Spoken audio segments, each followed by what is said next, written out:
उच्च बुद्धिमत्ता वाले लोग अक्सर संतान न पैदा करने का विकल्प चुनते हैं और इसके चलते जनसंख्या का संवेदनशील संतुलन बिगड़ता जा रहा है।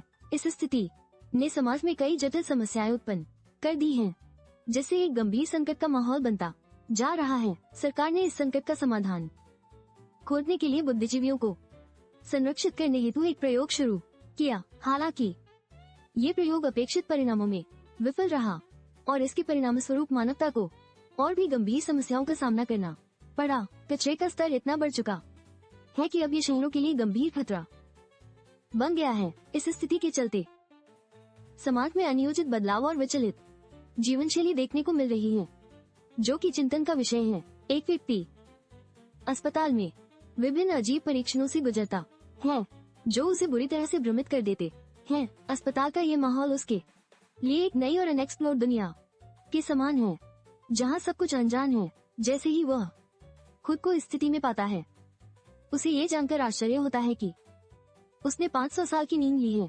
उसकी दुनिया अब पूरी तरह बदल चुकी है और यह जानकर उसकी भावनाएं मिलीजुली हो जाती हैं। वह हैरान और दुखी होता है। फिर पुलिस उसे बिना पहचान पत्र की गिरफ्तार कर लेती है और उसे अदालत में पेश किया जाता है।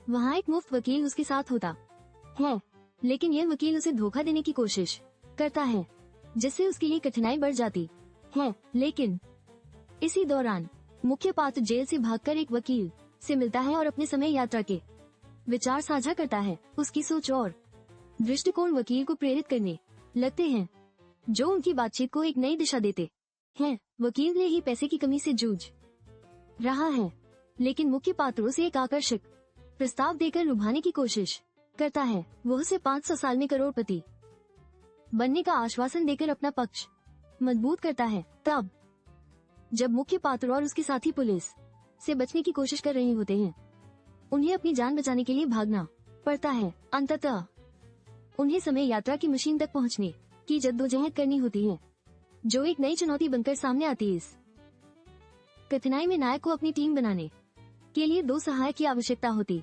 है। वह रीता और फ्रीडो को अपने साथ जोड़ता है ताकि वे मिलकर इस जटिल समस्या का समाधान निकाल सके। हालांकि नायक एक नक्शा खोजता है, जो उसकी योजना के लिए एक बाधा बन जाता है। वास्तव में वो फ्रीटो को धोखा देकर रीता के साथ भागने की कोशिश कर रहा है, जो स्थिति को और अधिक जटिल बनाता है। पौधों के लिए सही पानी की आवश्यकता को समझाना नायक के लिए एक कठिन कार्य बन जाता है। जब लोग उसकी बातों पर विश्वास नहीं करते, तब भी अंततः उन्हें उसकी बातें माननी पड़ती हैं, जो उसकी समझदारी को दर्शाता है।